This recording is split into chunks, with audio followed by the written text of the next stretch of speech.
Welcome to this new lesson. तो जो हमारा लेसन चल रहा है उसमें हमारा पॉलिटी वाला, उसमें आज हम देखेंगे कॉन्स्टिट्यूशन असेंबली जब बनी थी तो जो कॉन्स्टिट्यूशन बना था उसमें कुछ कमिटीज़ थी, तो उन कमिटीज़ के बारे में आज हमको देखना है। तो हम लोग पर्सन वाइज देखेंगे जो बड़े बड़े नाम हैं। जैसे पहले हम शुरू करेंगे जवाहरलाल नेहरू जी से। तो ये जो चेयरमैन थे, 4 कमिटीज़ के चेयरमैन थे। उसमें थी एक यूनियन पावर, यूनियन कॉन्स्टिट्यूशन, और तीसरी थी नेगोशिएटिंग विद स्टेट, और फोर्थ थी एग्जामिन ड्राफ्ट कॉन्स्टिट्यूशन। तो ये दोनों तो इजीली याद हो जाती हैं बिकॉज जवाहरलाल नेहरू जो पहला हमारा कैबिनेट बना था उसमें ये प्राइम मिनिस्टर थे। तो समझ में आता है कि यूनियन पावर और यूनियन कॉन्स्टिट्यूशन के चेयरमैन यही होंगे। थोड़ा सा इसमें ध्यान रखना नेगोशिएटिंग विद स्टेट, क्योंकि आप जब पढ़ोगे सरदार वल्लभ भाई पटेल तो स्टेट के साथ हम इनको जोड़ते हैं। तो ध्यान रखना ये प्रोविंशियल कॉन्स्टिट्यूशन जो था उसके चेयरमैन थे, नेगोशिएटिंग विद स्टेट कमेटी के चेयरमैन थे जवाहरलाल नेहरू। ओके, उसके बाद आप आ जाते हो एग्जामिन ड्राफ्ट कॉन्स्टिट्यूशन। तो ध्यान रखना जो ड्राफ्ट कॉन्स्टिट्यूशन बनाया था वो बनाया था BN राव साहब ने बनाया था।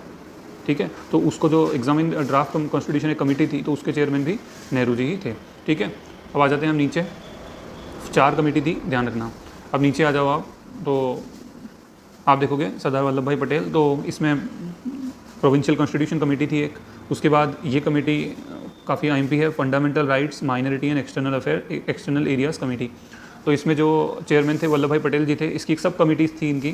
तो जो सब कमेटी थी वो फंडामेंटल राइट की एक सब कमेटी अलग से बनी और माइनॉरिटी सब कमेटी अलग बनी। तो कमेटी के अंदर कमेटी थी, और उसमें जो चेयरमैन थे फंडामेंटल राइट्स सब कमेटी के वो थे JB कृपलानी, और माइनॉरिटी सब कमेटी के जो चेयरमैन थे वो थे HC मुखर्जी। ठीक है, ये कॉन्स्टिट्यूंट असेंबली के वाइस प्रेसिडेंट भी थे। ओके, और प्रेसिडेंट हमारे कौन थे? डॉक्टर राजेंद्र प्रसाद। तो राजेंद्र प्रसाद जी का नाम ये इधर आ गया। तो he was the president of constituent assembly.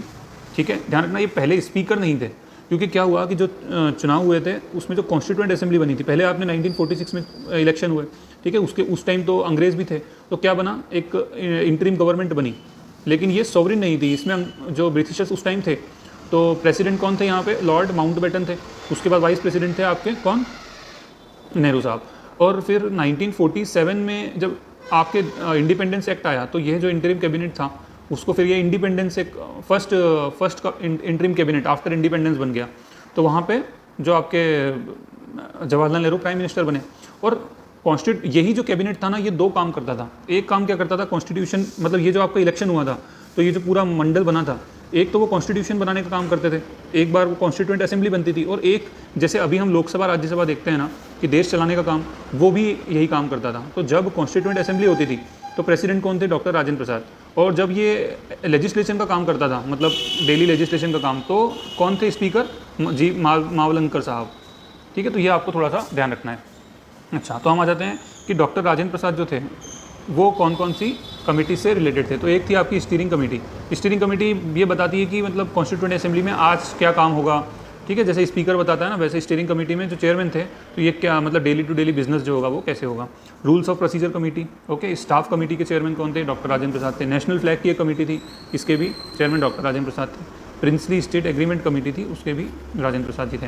तो आप देखोगे कि doctor Rajendra Prasad was associated with 5 committees: steering committee, rules of procedure committee, staff committee, national flag committee and princely state agreement. उसके बाद कुछ छोटी छोटी कमेटी हैं जो पूछी कम जाती हैं, फिर भी हमको ध्यान रखना है। तो एक चीफ कमिश्नर प्रोविंस कमेटी थी, उसके जो चेयरमैन थी डॉक्टर पट्टाभी सीतारमैया। ठीक है, ये मध्य प्रदेश के पहले गवर्नर भी थे। ओके, तो ये चीफ कमिश्नर प्रोविंस जो कि यूनियन टेरिटरीज होती थी उस टाइम वो। ऑर्डर ऑफ बिजनेस कमेटी के मुंशी। तो आप इसकी एक ट्रिक बना सकते हो कि मुंशी जी हमेशा वो बिजनेस से कुछ एसोसिएटेड रहते हैं, तो order of business. Supreme court committee, citizenship committee, तो ये S वृद्धाचारी। ओके, S वृद्धाचारी जो कि कॉन्स्टिट्यूंट असेंबली के मेंबर नहीं थे, लेकिन ये इन कमेटीज़ के चेयरमैन थे। लिंग्विस्टिक प्रोविंसेस कमेटी S के धर। तो धर कमीशन आपने पढ़ा होगा, जब लिंग्विस्टिक वो भाषा के आधार पर देश अलग हुआ था, तो ये उसमें भी पहले जो एक कमेटी थी उसमें भी एसोसिएटेड थे। ठीक है, अब हमारी जो मोस्ट IMP कमेटी आती है वो होती है ड्राफ्टिंग कमेटी। तो ड्राफ्ट ऑफ कॉन्स्टिट्यूशन किसने बनाया था? BN राव ने बनाया था। इस पे पूरा एक वर्क करने का काम किसको दिया? ड्राफ्टिंग कमेटी को दिया गया। ड्राफ्टिंग कमेटी के फॉर्मेशन भी डेट आपको ध्यान रखनी है। तो कब थी? 29 अगस्त 1947, 29/08/1947। Okay, 1947।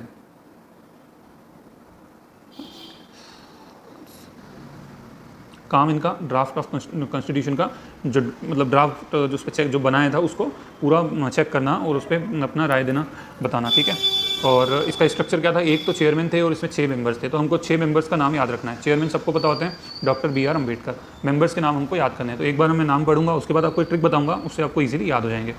N Gopalaswami Ayyangar, Alladi Krishna Swami Iyer, doctor K Munshi, Syed Mohammad Saadulla, N Madhavrao and T Krishnamachari. अब आप देखो हम क्या करेंगे, हमको 7 मेंबर्स के नाम याद रखने हैं, तो हम 3 और 4 के ग्रुप में याद करेंगे। तो पहले हम 3 वाले याद करते हैं, तो आप ध्यान रखना BAN और यहाँ पे आप लिख दो दर, तो ये बंदर बन रहा है, not an appropriate word, but हमको ट्रिक पढ़ना है, ठीक है। तो B से हो गए आपके BR अम्बेडकर, A से हो गए आपके अल्लादी कृष्ण स्वामी अय्यर, ठीक है। N से हो गए आपके N गोपाल स्वामी अयंगर, ठीक है। तो ये एन गोपाल स्वामी अयंगर, अल्लादी कृष्ण स्वामी अय्यर और BR अम्बेडकर। तो आप देखोगे कि BAN हो गया और इनके सबके नाम के एंड में अर आ रहा है, जो कि यहाँ पे बंदर में भी है।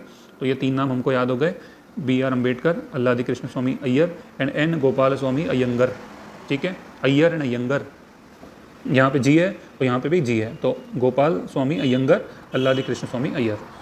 अब हम 4 नाम और याद करेंगे। तो आपको ध्यान रखना है कि एक मुंशी जी थे, उनके एक मित्र थे, उनका नाम क्या था, सादुल्ला मित्र था उनका। और मुंशी जी के मित्र कौन थे, सादुल्ला, और ये दोनों मिलके कहाँ गए, तो ये मिलके गए कहाँ पे, खेत में गए, ठीक है। तो अब आपका यहाँ आ जाता है K Munshi ji, BN Mitra, Syed Mohammad Saadulla and DP Khetan.